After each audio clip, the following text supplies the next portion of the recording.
Back during the release of Naruto the Last, a lot of fans were disappointed in the fact that the best man for Naruto's wedding hadn't been Sasuke, but instead it was Iruka. In a way, their disappointment made a lot of sense. After all, Sasuke was Naruto's best friend, so why wouldn't he be his best man? Well, in today's video, I plan on giving you the answer to that question, but I'll warn you, the answer is going to surprise you. In Konoha Hiden, A Perfect Day for a Wedding, we get a chapter narrated by Iruka. Now, I know a lot of you guys are familiar with the anime adaptation for this, but like a lot of the Naruto novels that Studio Period has adapted, the studio changed a lot of things. They added filler and outright left certain things out. As of this recording, the anime has not covered this scene, which I feel is very critical to understanding the emotions of Naruto on his wedding day, which I've covered in another video that will be in the end cards at the end of this video. Obviously, Sasuke wasn't in the village, therefore he couldn't be the best man for Naruto's wedding. But the novel makes it clear that Naruto would not have chosen Sasuke to be his best man for the wedding. Now, why is that? It's not because they're former rivals or because Sasuke is responsible for blowing his arm off, but instead it's a very personal one. It's a matter of family.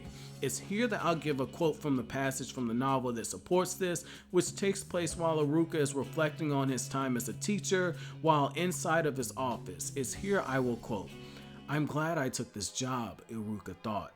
This was the one job where you could choose to live for the sake of others, as well as for yourself. Or at least, that's the way Iruka felt about teaching, particularly when it came to his students. Right now, one of his former students was the reason for him to feel extreme joy and his chest to be bursting with pride. This student's name was 3 syllables, Naruto. Just glancing at the invitation caused Iruka to be overwhelmed with emotion.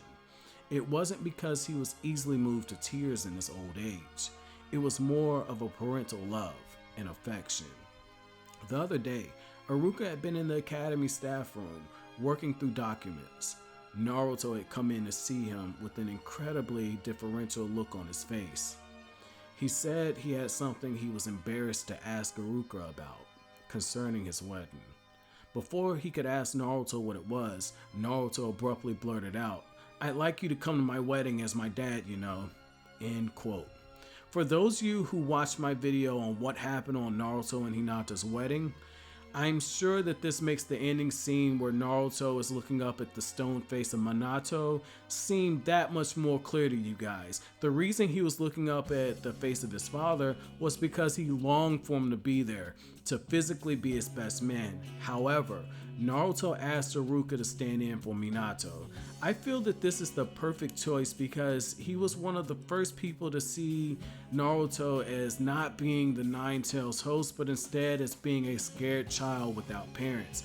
Out of all of the characters, Jiraiya aside, who oversaw Naruto's growth, Iruka is the one person who I feel comes close to being a father figure for Naruto.